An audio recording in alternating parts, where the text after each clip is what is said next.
घर में खाने को नहीं था, परिस्थितियां बहुत खराब थी, तो उन्होंने कहा कि नहीं, तुम्हारे पिताजी इस दुनिया में नहीं है। तब समझिए कि दुखों का पहाड़ टूट गया। पिताजी कहा करते थे कि बेटा कभी हिम्मत नहीं हारता, मुकाबला करना संघर्षों का, तुम सुपर 30 चलाओ। 30 ऐसे बच्चों को चुनो जिसके पास सुविधाएं नहीं है, संसाधन नहीं है।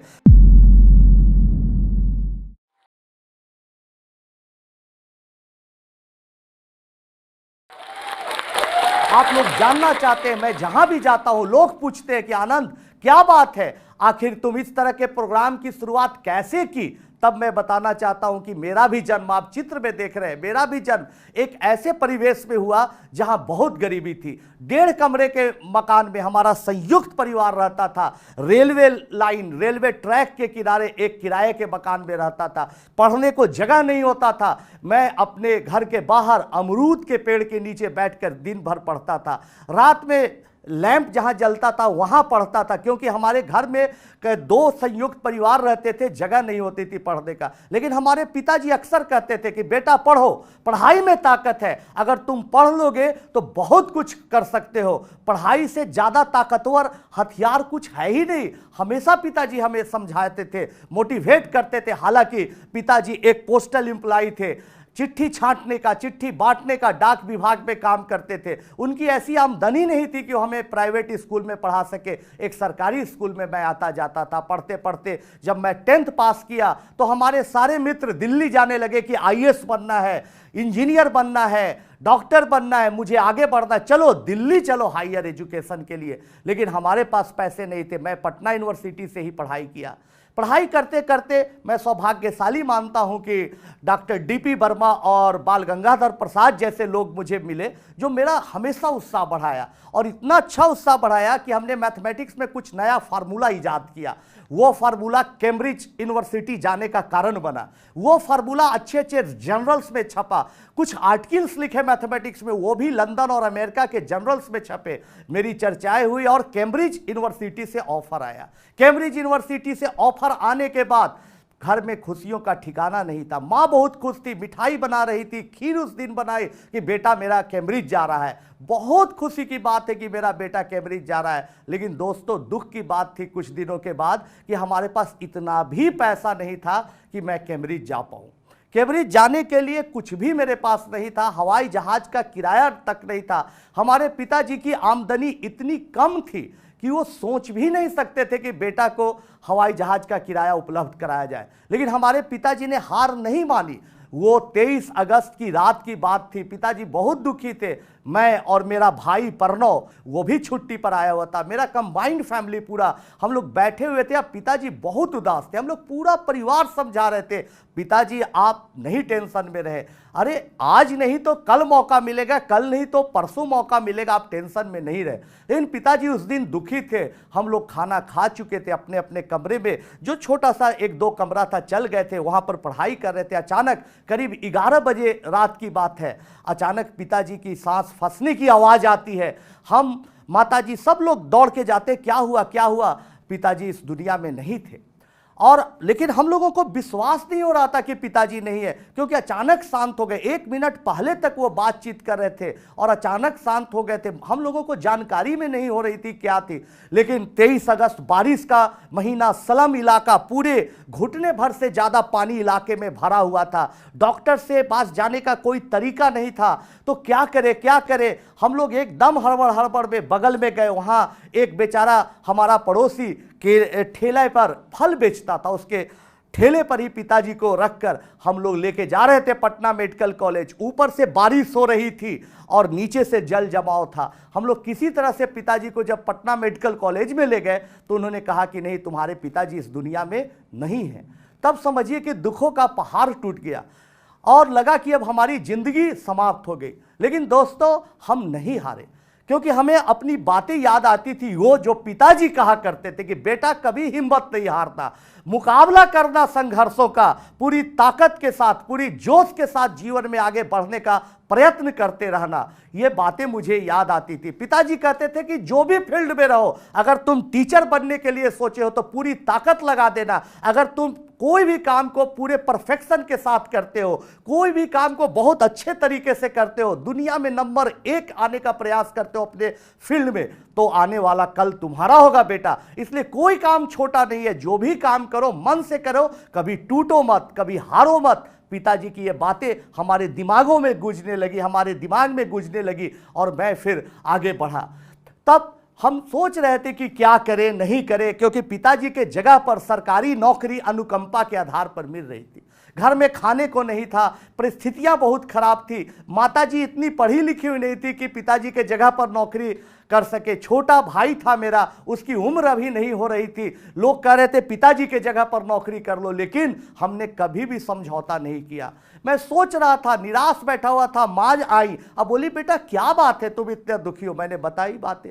माँ बोली बेटा तुम हारना मत, मैं तेरे लिए पापड़ बनाऊंगी, मुझे पापड़ बनाना आता है, मैं पापड़ बेलूंगी, पापड़ बनाऊंगी, और तुम क्या करना कि थोड़ी मदद करना, शाम को उसको घूम घूम कर पापड़ बेचना। माँ पापड़ बनाना शुरुआत की, और आप देख रहे हैं कि इस परिस्थिति में हमारी माताजी पापड़ बनाती थी, और हम लोग लेके घूम घूम कर दोनों भाई बेचते थे। आनंद पापड़ ले लो, आनंद पापड़ ले लो। इसी तरह से मेरा दिन चलता गया, और एक दिन ऐसा फिर आया कि पापड़ बेचते बेचते मेरा भाई बोला कि भैया आप कब तक पापड़ बेचिएगा। मेरा भाई प्रणव मुझे उत्साहित किया, कहा कि अगर आप सच में एक अच्छा टीचर बनना चाहते हैं, सच में कुछ बड़ा करना चाहते हैं, तो पता नहीं फिर कब आप कैम्ब्रिज जाएंगे, पता नहीं फिर कब MIT और हार्वर्ड जाएंगे, यहीं से शुरुआत करिए। तब मुझे लगा कि नहीं, मुझे शुरुआत यहीं से करनी चाहिए। दोस्तों, आप जिस परिस्थिति में रहिए, जैसी हालातें में रहिए, हालातों को बिना कोसते हुए वहां से भी शुरुआत कर सकते हैं। मैंने भी शुरुआत की, स्लम के 2 बच्चों को लिया और पढ़ाना स्टार्ट किया। पढ़ाते पढ़ाते ये सिलसिला बहुत आगे बढ़ा, हमारे पास बहुत सारे बच्चे आए। तब हमने थोड़ी थोड़ी फीस ली। जब थोड़ी फीस ली तो हमारे पास कुछ पैसे आ गए, तो हम 1 साल का 500 रुपया लेते थे, 500 रुपीज पर ईयर। कोई बच्चा आता था, बोलता था अभी हमने कि मेरे पास पैसे नहीं, फ्री में भी पढ़ा देते थे। तब लोगों ने कहा कि अब तुम सुपर 30 चलाओ, 30 ऐसे बच्चों को चुनो जिसके पास सुविधाएं नहीं है, संसाधन नहीं है। माताजी ने भी कहा कि उन बच्चों को मैं घर पर रखूंगा। ये आप चित्र में देख रहे हैं, मेरा भाई है, ये प्रणव साथ देता था। तब सुपर 30 की शुरुआत हुई, और इस हालात में हमारी माँ खाना बनाना स्टार्ट की। 300 बच्चों का माताजी ने खाना बनाना स्टार्ट किया, खाना बनाना शुरू किया। हम लोग उससे पढ़ाना स्टार्ट किए, और पढ़ाते पढ़ाते एक दिन ऐसा आया कि बहुत अच्छा चलने लगा। बच्चे मेहनत करने लगे, संघर्ष बहुत होता था पढ़ाने में, बच्चों का कॉन्फिडेंस लूज होता था, लेकिन हम लोग उत्साह बढ़ाते थे कि देखो जागो, तुम्हें मुकाबला करना उन लोगों से जिनके पास पैसे हैं, तुम्हें कुछ करके दिखाना है। पैसों से पढ़ाई नहीं होती है, कौन डेडिकेशन के साथ पढ़ता है, किसके मन में कितनी जिद है, ये बातें तुम्हें जिताती हैं। इसलिए पढ़ो। पढ़ते पढ़ते पढ़ते पढ़ते एक समय ऐसा आया कि बच्चे बहुत सफल हुए। आप चित्र में देख रहे हैं कि सफलता इतनी मिली कि पहले साल हमने सोचा था कि अगर इस 30 में से 5 बच्चे IIT कर देंगे तो हम लोगों के लिए बहुत बड़ी बात होगी, लेकिन पहले ही साल 30 में से 18 बच्चे IIT किए, फिर 22, फिर 26, कभी 30, कई साल तो 30 में 30 बच्चे भी IIT किए। अभी तक हमने 480 बच्चों को ट्रेंड किया, उसमें 480 में से 422 बच्चे IIT, और बाकी भी बच्चे कहीं ना कहीं कोई IIT में गए। देखिए अभिषेक को, ये अभिषेक आप जिसकी तस्वीर देख रहे हैं, एक बहुत गरीब घर का बच्चा, बिहार के नालंदा डिस्ट्रिक्ट का रहने वाला अभिषेक की माताजी पिताजी के पास इतना भी खर्चा नहीं था कि बच्चे को एक छोटे से प्राइवेट स्कूल में भेज सके। अभिषेक ऐसे स्कूल में पढ़ने जाता था जहां शिक्षक नहीं होते थे, जहां टेबल कुर्सी कुछ भी नहीं हुआ करता था। सरकारी स्कूल की हालतें क्या है आपको मालूम है, और ये भी 20 साल पहले की बात है, 25 साल पहले की बात है। अभिषेक वहाँ जाता था, पढ़ता था, सेल्फ स्टडी करता था, और लेकिन उनकी माँ चाहती थी कि मेरा बेटा एक दिन बड़ा आदमी बने। अभिषेक 10th पास करने के बाद हमारे प्रोग्राम सुपर 30 के बारे में सुनता है, हमारे पास आता है, मैं उसे अपने साथ रखता हूँ। और अब देखिए आप तस्वीर में कि अभिषेक जो है अमेरिका में एक बहुत बड़े जॉब कर रहा है। IIT खड़गपुर से पास आउट होने के बाद अभिषेक अमेरिका में आज बहुत अच्छा जॉब कर रहा है और बहुत खुश है। देखिए अभिषेक खुशी से क्या कहता है।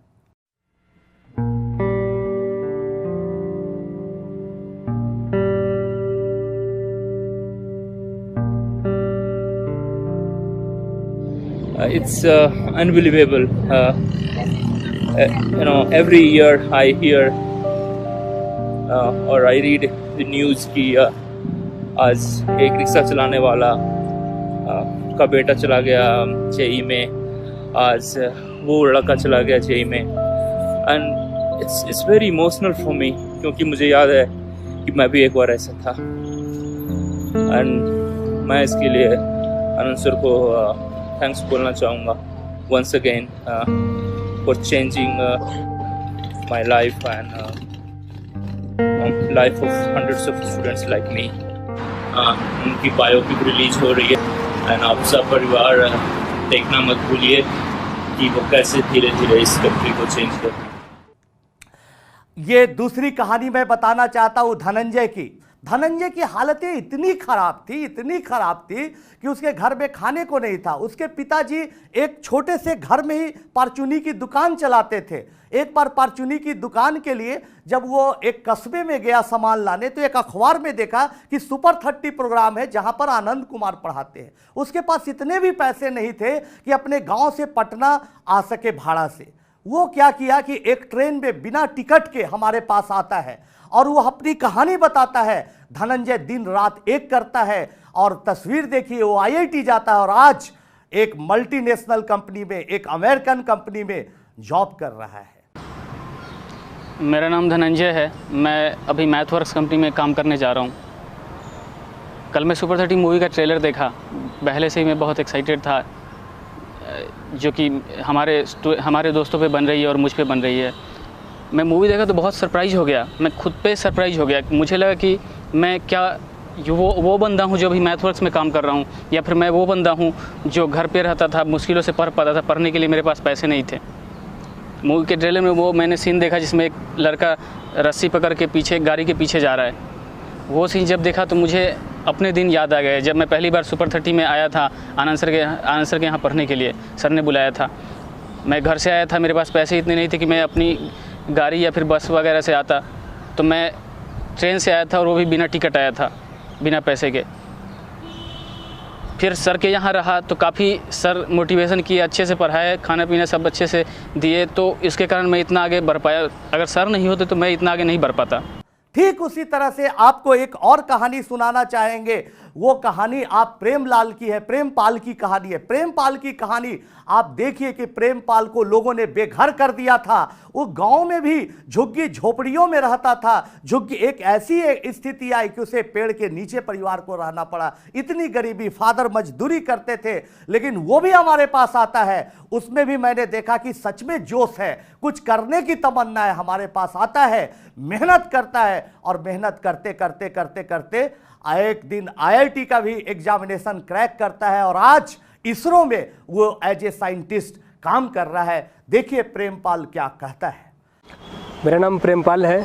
मैं अभी इसरो में एज ए साइंटिस्ट ज्वाइन करने जा रहा हूँ। मैं सुपर 30 बैच 2015 से पढ़ा हुआ हूँ। मेरा बचपन से ही एक मकसद था कि मैं अपने देश के लिए कुछ करूँ, तो नया कुछ इन्वेंशन करूँ। तो उसके लिए मैं बचपन से ही अच्छी से पढ़ाई करता था। बट एक टाइम ऐसा आया था कि मैं बेघर हो गया था। मेरे पास रहने के लिए घर नहीं था। जब मैं इंटर पास आउट हुआ तो उसमें मुझे मेरे पास उतने पैसे नहीं थे कि मैं बहुत अच्छा कोचिंग में जा कर के पढ़ाई कर सकूं। तो उसमें मुझे सुपर 30 के बारे में पता चला और मैं पटना आ गया। तो आनंद सर से मिला और उसके बाद सुपर 30 मेरा एडमिशन हो गया। तो उसके बाद जो आनंद सर का पढ़ाने का तरीका है, एक बच्चों को स्टोरी सुना करके एकदम मोटिवेट करके, वो मुझे बहुत अच्छा लगा। वो सबको बहुत अच्छा लगा, क्योंकि वो एकदम यूनिक तरीका है। उससे इवन जो कॉमन बच्चे होते हैं, जो नॉर्मल होते हैं, उसमें भी जोश आ जाता है पूरा पढ़ने के लिए, पूरा मेहनत करने के लिए। तो ये सब के साथ मैं अच्छे से पढ़ाई करना चालू किया और डेली आनंद सर का क्लास करता था और डेली उनका नया मोटिवेशन का तरीका होता था। उसे मैं डेली अभी घर में जाकर और अच्छे से पढ़ाई करता था। ये सब करके मैं अच्छा रैंक लाया और उसके बाद IIST में एडमिशन किया, वहाँ से अभी पास आउट हो गया हूँ और इसरो में एज ए साइंटिस्ट जा रहा हूँ। तो सुपर 30 पे जो मूवी आने वाली है वो उसका ट्रेलर मैं कल देखा। उसका ट्रेलर देख करके मुझे ऐसा लग रहा है जैसे उसमें मेरी ही स्टोरी चल रही है और मेरे जैसे और भी बच्चों और भी युवाओं की जो मेरे साथ पढ़ते थे उनकी स्टोरी है। तो हम लोग एकदम 100% अपनी स्टोरी से कनेक्ट कर रहे हैं उसको। ऐसा लग रहा है जैसे मैं ही हूँ उसमें कोई दूसरा एक्टर नहीं है। और जो ऋतिक रोशन की एक्टिंग की बात है तो वो ऐसा नहीं लग रहा है जैसे कि कोई दूसरा एक्टर है, ऐसा लग रहा है जैसे आनंद सर ही पढ़ा रहे हैं उसमें। एकदम वही तरीका, वही जोश, वही एनर्जी फुल। ऐसा लग रहा था जैसे वो कल ही का बात है, कल ही मैं उस क्लासरूम में पढ़ रहा हूँ। यही नहीं तो हम ये बताना चाहते हैं आपको कि अभी तक ऐसी 480 कहानियां हमारे घर में बनी, जिसमें बच्चे ऐसे परिवेश से आते थे जिनके पास रहने के लिए नहीं है, खाने के लिए नहीं है, लेकिन उनके पास क्या था? जज्बा था, जोश था कुछ कर गुजरने का, और वो हमारे पास आए, पढ़े लिखे और आज अच्छे अच्छे जगहों पर है। उसके बाद मान सम्मान का दौर चला दोस्तों, काफी मान सम्मान मिला, कई लोगों ने अवार्ड दिया, और फिर उसके बाद दौर हुआ जहां तहां बाहर घूमकर बच्चों को मोटिवेट करने का सिलसिला। लोग बुलाते थे, गांव में, शहर में, छोटे छोटे कस्बों में भी जाने पर हजारों की भीड़ लगने लगी और बच्चे मोटिवेट होके, उत्साहित होके मुझे सुनने आने लगे।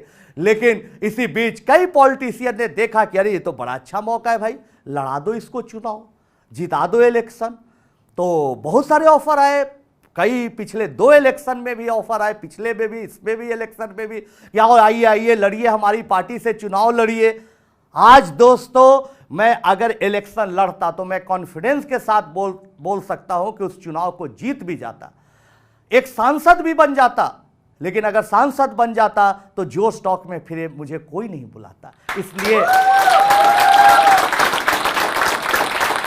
अच्छा है कि आप ही लोगों के सामने बोलने का मौका मिल रहा है। इस जोश टॉक में आके कुछ कहने का मौका इसलिए मिला क्योंकि मैं आज भी शिक्षक हूं, मैं सदा शिक्षक बना रहूं, इसके लिए प्रयासरत रहूंगा, आप लोगों को पढ़ाता रहूं, इसके लिए प्रयासरत रहूंगा। आप देख सकते इस भीड़ को। उसके बाद बहुत सारे प्रोग्राम में जाने का मौका मिला, बड़े बड़े कार्यक्रमों में, बड़े बड़े फिल्म सितारों के साथ मिलने का मौका मिला। केबीसी में कौन बनेगा करोड़पति में जब हमारी मुलाकात हुई अमिताभ बच्चन जी से तो उन्होंने बहुत खुशी जाहिर की और मैंने 25 लाख रुपए भी जीते। और आपको जानकर बहुत खुशी होगी कि एक साथी, एक सहयोगी वहां बुलाया जाता है केबीसी में। तो मैं एक अंतिम प्रश्न पर फंस गया था, अटक गया था, तो वहाँ पर एक हमारे साथी ने सहयोग किया, वो भी मेरा पुराना IIT में पढ़ने वाला सुपर 30 का स्टूडेंट ही था। तो हर जगह आज स्टूडेंट का हेल्प मिल रहा है, हमारे स्टूडेंट अच्छे अच्छे जगह पर है। ऐसी बात नहीं है कि अगर आप कुछ सच में अच्छा करेंगे, किसी का भला करेंगे, तो केवल आपके रास्ते में कठिनाइयाँ आएंगी, आपके रास्ते में केवल परेशानी आएंगी, ऐसी बात नहीं है। मुझे बहुत अच्छे अच्छे अनुभव भी मिले, बहुत लोगों का प्यार मिला। आज मैं कोई पोस्ट डालता हूं फेसबुक पर, ट्विटर पर, तो हजारों लोग उस पर रिप्लाई करते हैं। हमेशा लाखों अब तक ईमेल आ चुके हैं जिसमें लोग बधाइयाँ देते हैं, हौसला बढ़ाते हैं। तो अच्छा काम करने से आप लोगों को मदद करने वालों की संख्या ज़्यादा मिलेगी जो आपका हौसला अफजाई करे। तो दोस्तों मैं बताना आप लोगों को चाहूँगा कि पूरी हमारे जीवन की कहानी जब धीरे धीरे लोकप्रियता के शिखर पर पहुंच रही थी, धीरे धीरे हमारी कहानी लोकप्रिय हुई, तो एक कनाडियन राइटर हैं डॉक्टर बीजू मैथ्यू, बहुत ही अच्छे राइटर हैं। उन्होंने हमारे जीवन पर एक किताब लिखी, जिस किताब का नाम उन्होंने रखा सुपर 30, और वो कनाडियन राइटर की किताब जो लिखी हुई थी पेंगुइन और रैंडम हाउस ने पब्लिश किया। उस किताब के आ जाने के बाद, उस बायोग्राफी के आने के बाद धीरे धीरे लोकप्रियता और हमारी बढ़ी, और फिर फिल्म इंडस्ट्री के लोग आने लगे, बहुत बड़े बड़े कलाकार आए और उन्होंने ऑफर किया कि मैं आपका किरदार निभाना चाहता हूं, मैं आपके बदला एक्टिंग करना चाहता हूं। लेकिन मैंने ऋतिक रोशन को चुना। लोगों ने कहा कि अरे तुमने तो बहुत भारी भूल कर दी, गलती कर दी, कहाँ वो अंग्रेज जैसा दिखने वाला लड़का, कहाँ वो ग्रीक गॉड के नाम से जाने जाने वाला, तुम देखने में देहाती लगते हो, फिर ऋतिक रोशन को कैसे चुन लिया? तो मैंने जिस भी एक्टर से बात की, जिस भी डायरेक्टर से बात की, सब लोगों ने कहा कि फिल्म बहुत आसान है, 2-4 महीने के प्रिपरेशन में हम लोग इसको करेंगे। लेकिन ऋतिक रोशन ने बोला कि नहीं, फिल्म कठिन है, कम से कम हमें 8 से 12 महीने चाहिए आपकी आवाज़ को निकालने के लिए, आप जैसा एक्ट करते वैसा नकल करने के लिए कम से कम 1 साल मुझे मेहनत करनी पड़ेगी। तब हमने सोचा कि सही में कोई अभिनेता है वो ऋतिक रोशन ही है जो हमारे किरदार को कर सकता है। और दोस्तों, आज फिल्म तैयार है, ट्रेलर भी आ चुका है जिसकी काफ़ी चर्चा हो रही है, और फिल्म 12 जुलाई को आप देख सकते हैं किसी भी सिनेमा हॉल में। मेरा पूरा यकीन है, विश्वास है कि वो फिल्म देखने के बाद उन तमाम युवाओं में, विद्यार्थियों में एक नया उत्साह बढ़ेगा और उनका विश्वास बढ़ेगा कि अगर आप में जोश है, कुछ करने की तमन्ना है, तो कुछ भी दुनिया में असंभव नहीं है। मैं यही आप लोगों से कहना चाहता हूं कि कभी भी हिम्मत नहीं हारे, अपना धैर्य बनाए रखें। परिस्थितियां आपको मजबूर करेगी, आपको लाचार करेगी, आपको विवश करेगी कि छोड़ दो। मैं अक्सर लोगों से मिलता हूं जो बहुत ऊंचाई तक पहुंचने के बाद भी नर्वस हो जाते हैं, अपने रास्ते से हटने का प्रयास करते हैं। उन लोगों को मैं कहता हूं कि हारे नहीं दोस्तों, जितनी रात गहरी हो रही है, जितनी रात अंधेरी हो रही है, समझे आप सवेरा के उतने ही करीब पहुंच रहे हैं। इस भाव से लगे, पॉजिटिव थिंकिंग के साथ सोचे कि आने वाला कल हमारा होगा। अगर आप में हौसला है, अगर आप धैर्य बनाए रखते हैं और अथक प्रयास करते हैं, तो आने वाला कल आपका ही होगा। आप जरूर जाइए और फिल्म देखिए 12 जुलाई को। देखने के बाद मैं विश्वास के साथ कह सकता हूं कि आप में कॉन्फिडेंस आएगा, आपका उत्साह बढ़ेगा और आपको यकीन होगा कि मेहनत से कुछ भी संभव है, क्योंकि आपको लगने लगेगा कि अब राजा का बेटा राजा नहीं बनेगा, बल्कि राजा वही बनेगा जो सच में हकदार होगा। मेरी कहानी थोड़ी सी फिल्मी है, इसलिए मुझे लगता है कि आप सभी को इसे जरूर सुनना चाहिए। उस समय मुझे नहीं पता था कि मेरी जिंदगी में क्या होने वाला है, लेकिन आगे कहानी बाकी है मेरे दोस्तों। मैं दिन भर सोता रहता, रोता रहता, परेशान होते रहता, लेकिन मैंने किसी को कुछ नहीं बताया। और एक दिन सुबह मैं घर छोड़कर चला गया। 3 ऐसी बातें जो आपकी जिंदगी में यदि आपने फॉलो कर ली, तो आपको जिंदगी में सफल होने से कोई इंसान नहीं रोक सकता।